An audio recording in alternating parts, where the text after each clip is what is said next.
after the musical odyssey that was the Races video. Goblins.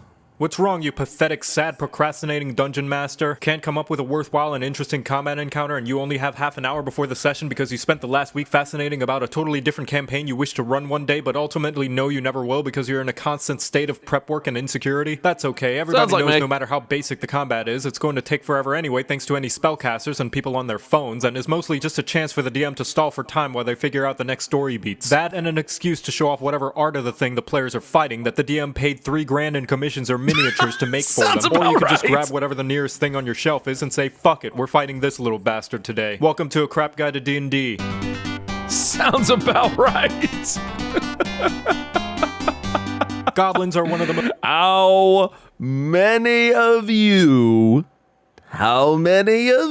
chat, how many of you are guilty of this? I will take your confessions now.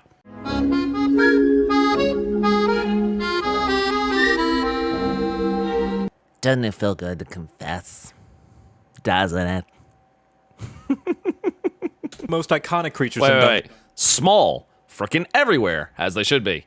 Crafty shits, chewy, fond of golden flowers. Absolutely. Dungeons and Dragons. Look. You look.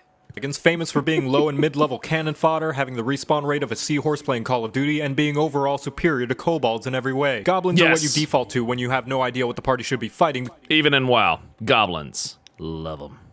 Because they're just so splattered all over the realm that everyone just accepts that they can show up anywhere. Alright, got myself some milk and cookies for some hunts, and I'll open the fridge and put the milk back where it went, and close the fridge and go get my milk. God, Jesus, what the fuck? Goblins were originally created by the hobgoblins, who one day got really lazy and decided to make a generation of poor saps that they could shove all their baggage onto and then blame for when the economy they don't have a say in gets destroyed. This has sort of evolved into how goblins mostly live in tribes where the biggest asshole is the leader and everybody else is just sort of used to being treated as poorly as a retail worker. That's not to say all goblins are meek little green muppets. Given enough size and numbers and time to prepare an ambush, and even the most basic goblin squads can turn an 8th level party into the aftermath of eating at White Castle. This is because goblins are a culture constantly raiding like they're trying to get world first and have a knack for throwing themselves at the first thing they see that looks like they could potentially bite its ear off. They're also somewhat smart. Leaders of goblin tribes consistently placing first in tournaments of Connect 4, and the race as a whole frequently mounting and fighting along.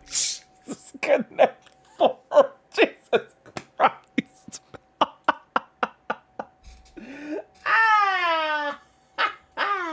Love it. Alongside creatures such as wargs, which are oversized wolves that are perpetually angry as people keep stealing their art off Instagram. If you ever decide to play as a goblin, you'll receive a little bit of dex and con from being agile and resilient little gremlins, and the ability to quickly pussy out of combat like you're at a friend's house and the parents started arguing. I'm totally making a monk goblin.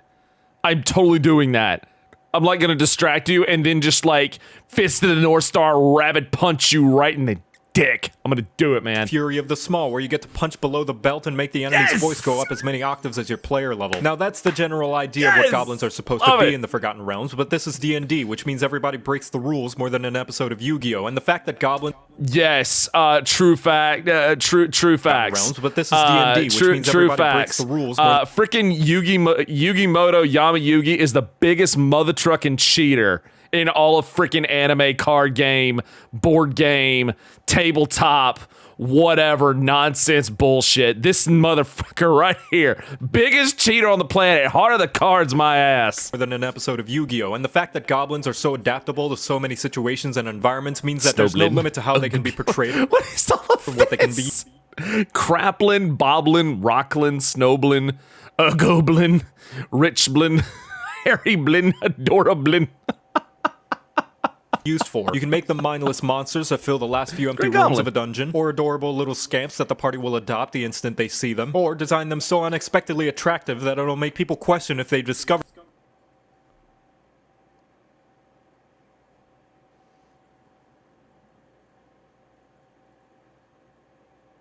Sorry. Fetish, or if it was there all along and this was just its awakening. You too can throw an endless supply.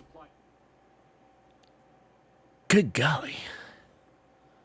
Good golly gee. KB, no? You don't pay my sub. Have XP at your party while giving them conflicting feelings on stomping on an innocent little cutie pie that was just minding its own business and just wanted a little bit of love. Chomp. Isn't that right, you sweetie petite? Ow, Yes. son of a bitch. And now you know how to use goblins. Booyah! Love him. He's on the counter. Love it. That's great. Goblin Monk. Fist of the North Star, Rapid Punch, and throwing Hadoukens at testicles. It's all coming together, I guess.